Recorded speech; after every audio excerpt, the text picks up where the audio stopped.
खान पान की शुद्धि का।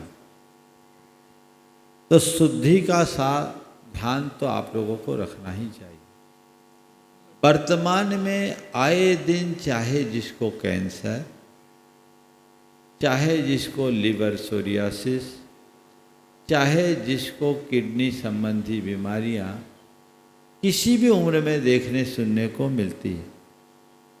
शाकाहारियों में भी ये बीमारियां बहुत ज़्यादा है।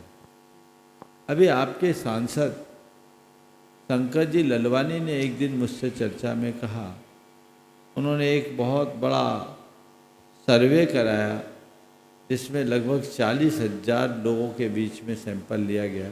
हाँ, 2 लाख। और उसमें एक बात मुझसे कही, मैंने उनसे कहा है कि आप आइए और एक दिन सभा में अपनी बात रखिए। उसमें जो बात कही कि महाराज जी, मैं सोचता था कि ये बीमारियां केवल नॉन वेज खाने वाले या खान पान में असंयम रखने वालों में हो तो समझ में आए, पर हमने जैनियों में भी बहुत मात्रा में देखी। इसका कारण क्या? उनने मुझसे सवाल किया।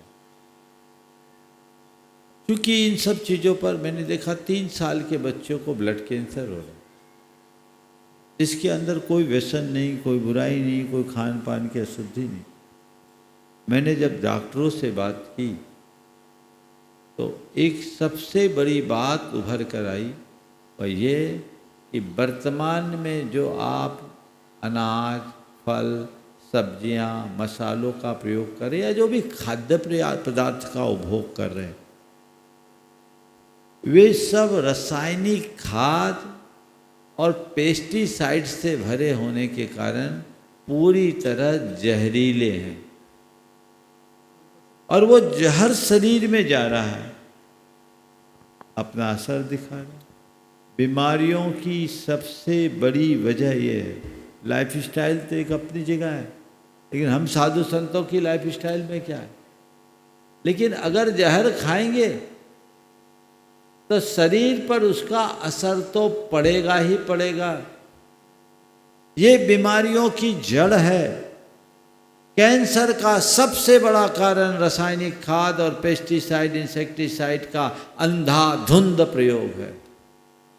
इसलिए मैं आप सबसे कहना चाहता हूं, अगर आप अपने आप को सुदीर्घ काल तक स्वस्थ बनाए रखना चाहते हैं तो अपने खान पान पर ध्यान रखने के क्रम में खाद्य सामग्री को शुद्ध रखिए, शुद्ध खाना शुरू कीजिए।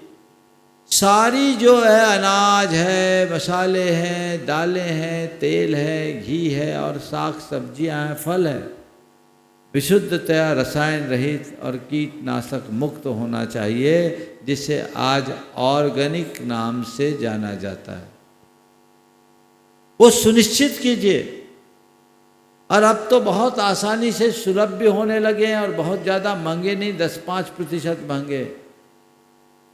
लेकिन ये महंगा ले लोगे तो भी तुम फायदे में रहोगे, क्योंकि दवाइयाँ उससे ज़्यादा महंगी और जीवन उससे ज़्यादा मूल्यवान। आजकल ये मैं देखता हूँ, कई लोगों ने मुझसे चर्चा में बताया कि महाराज श्री, हमारे परिवार का जो बजट है ना, उसके पूरे बजट में खाने पीने में 10% से भी ज़्यादा खर्चा नहीं आता।